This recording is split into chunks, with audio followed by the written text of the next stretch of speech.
अस्सलाम वालेकुम। Taiba Zia new York से। वज़ीर ख़ारजा शाह महमूद कुरैशी, या तो आपके अंदर अक्ल कम है या आप शायद कौम को बेअक्ल समझते हैं।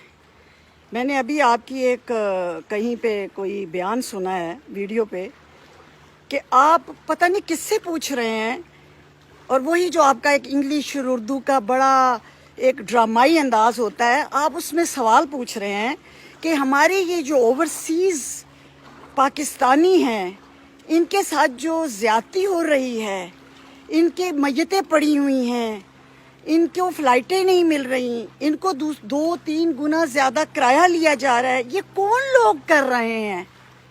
मुझे समझ नहीं आती। कोई शर्म होती है, कोई हया होती है। आप लोग कुर्सी पे बैठे हुए हैं, आप लोग हाकिम वक्त हैं, आप लोग साहब इख्तियार हैं, आप लोग साहब इक़्तिदार हैं, तो आप ये सवाल किससे पूछ रहे हैं? मेरे जैसा कोई पूछे, हमारे जैसा ओवरसीज़ पाकिस्तानी कोई पूछे, या कोई आम शहरी पूछे तो कोई कॉमन सेंस भी लग। आप पूछ रहे हैं कि ये इनके साथ जुल्म कौन कर रहा है? ये जो ओवरसीज़ पाकिस्तानी बाहर फंसे हुए हैं, इनसे 3-3 गुना की टिकटें और खरीदने पे मजबूर हैं। इनके लिए परवाज़ें क्यों नहीं चल रही? इनकी मय्यतें और लाशें पड़ी हैं। ये कौन कर रहा है? ये सफारत खाने नहीं कर रहे, ये हुकूमत भी नहीं कर रही।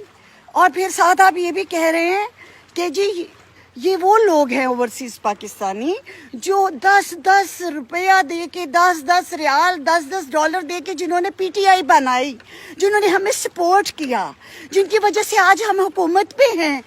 शर्म नहीं आती ये एक्टिंग करते?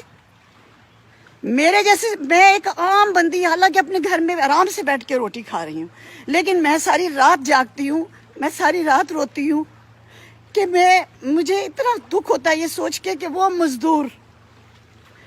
मज़दूर जो अपने बीवी बच्चे, अपने माँ बाप पाकिस्तान छोड़ के गल्फ़ में, सऊदी अरब में, इटली में, जर्मनी में, यूरोप में, अमेरिका, कनाडा, पूरी दुनिया में सिर्फ रोज़गार के लिए गया, और आज अगर अल्लाह ताला कुदरत की एक आफत आई तो उसके साथ तुम लोगों ने इतनी संगदिली की, और कुर्सी पे बैठ के ऊपर से हमारे उनके ज़ख्मों पे नमक छिड़क रहे और बड़े मासूम बन के पूछ रहे हो कि ये जुल्म उनके साथ कौन कर रहा है?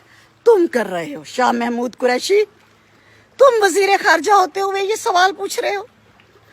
तुम्हें इमरान खान लेके आया। इमरान खान कमज़ोर था क्योंकि वो खुद नहीं आ सकता था, वो अक्सरियत लेके नहीं आ सकता था, उसको हमारे अदारों ने बैसाखियाँ दी, उनको तुम जैसे लोटों ने की ज़रूरत पड़ी।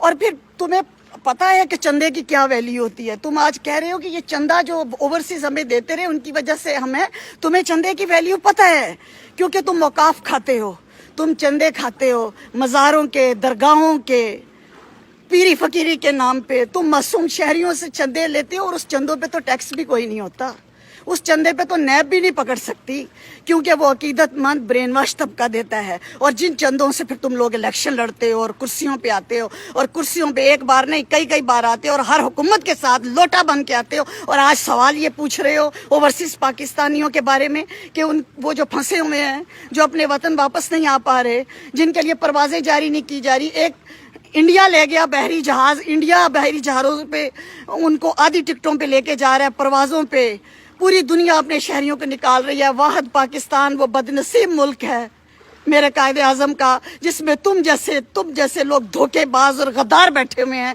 कुर्सियों के मज़े भी लूटते हैं, इक़्तिदार के मज़े भी लूटते हैं, और फिर आके मासूम बन के पूछते हैं कि ये कौन कर रहा है। सब्र करो, ये वक्त गुजर जाना है। ओवरसीज़ पाकिस्तानी जहाँ जहाँ हमारे स्टूडेंट्स और मज़दूर फंसे हैं, अनकरीब वो पाकिस्तान में होंगे, और तुम्हारा अगला इलेक्शन भी आएगा, हिसाब सारा चुकता कर देंगे। इन्ना लिल्लाहि व इन्ना इलैहि राजिऊन।